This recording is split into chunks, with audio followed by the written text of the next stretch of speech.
विधानसभा चुनाव के समय तो भले ही तीसरे मोर्चे का खाता भी न खुल पाया हो, लेकिन अब लोकसभा में ये तीसरा मोर्चा ताल ठोक रहा है। कुछ पार्टियों ने तो अपने उम्मीदवारों की सूची भी जारी कर दी है।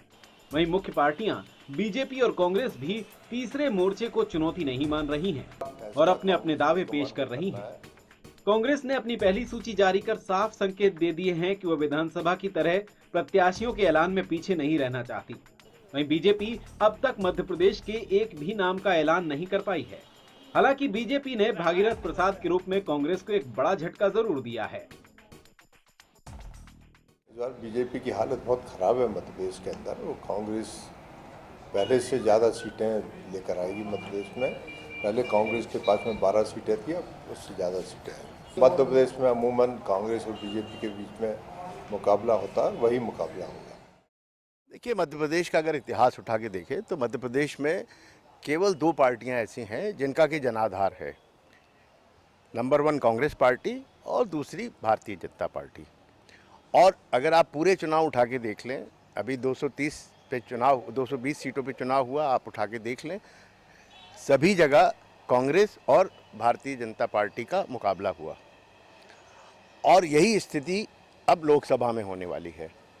लोकसभा में भी अगर आप देखेंगे तो पूरा मुकाबला 2 जगह केंद्रित होगा। तीसरी पार्टी के लिए इसमें कहीं कोई जगह है नहीं।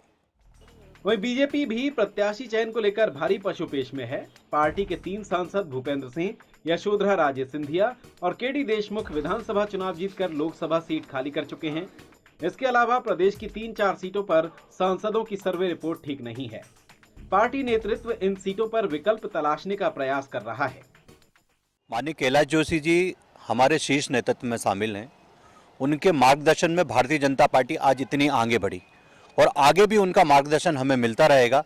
भारतीय जनता पार्टी का हर कार्यकर्ता इतना सक्षम है कि उसको जिसको भी मौका दिया जाएगा वो एक नया कैलाश जोशी के रूप में तैयार होकर इस देश की, इस प्रदेश की सेवा करेगा।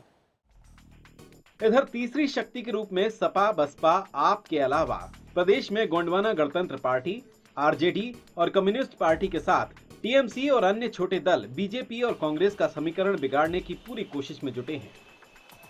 मध्य प्रदेश में भी बहुत स्पष्ट है कि आम आदमी पार्टी की संगठनात्मक ताकत बहुत मजबूत है, लोगों के अंदर गुस्सा बहुत है और वो आम आदमी पार्टी को एक बड़े बदलाव की तरह देख रहे हैं। देखिए, हम किसी भी प्रकार से सीट लेने का दावा नहीं कर रहे हैं कि हमें इतनी सीट मिलेंगी, उतनी सीट मिलेंगी, लेकिन मैं ये जरूर बताना चाहता हूँ कि जहाँ जहाँ पर भी हम चुनाव लड़ रहे होंगे वहाँ पर एक ऐतिहासिक बदलाव हम लेकर के आ पाएंगे।